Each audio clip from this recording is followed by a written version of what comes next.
Le portrait maintenant de l'ancêtre des Britanniques. Un squelette datant d'il y a 10 000 ans, retrouvé dans le sud-ouest de l'Angleterre, vient de livrer ses mystères. On va retrouver à Londres notre correspondant Loïc Delamornay. Bonsoir Loïc. Qui se cache donc sous Cheddar Man? C'est le nom que les chercheurs avaient donné à ce squelette.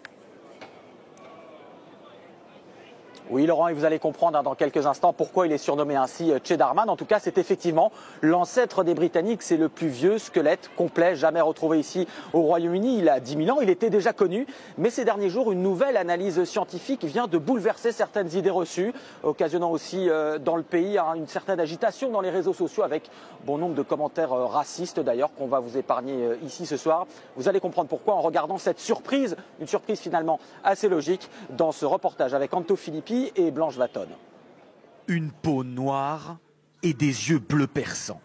Étonnés, les Britanniques viennent de découvrir à quoi ressemblait leur ancêtre, l'homme qui foulait le sol d'Angleterre il y a 10 000 ans.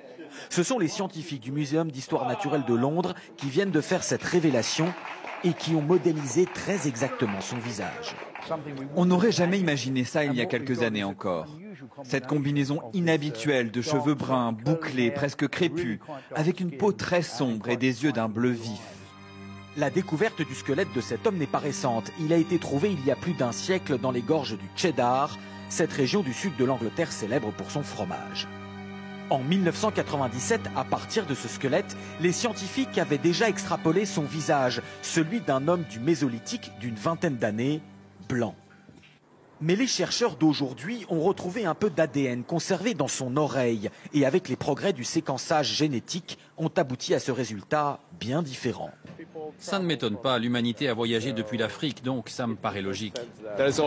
Ça va contredire ceux qui croient en une pureté. En regardant cette photo, je pense quand même que déjà à l'époque, c'était un immigrant, venu d'ailleurs dans le monde. Je ne pense pas qu'il soit né comme ça, ici à Londres. Selon les scientifiques, Cheddar Man est bien né noir sur le sol anglais. La généralisation de la peau blanche serait intervenue plus tard avec des vagues d'immigration plus récentes venues d'Europe du Nord.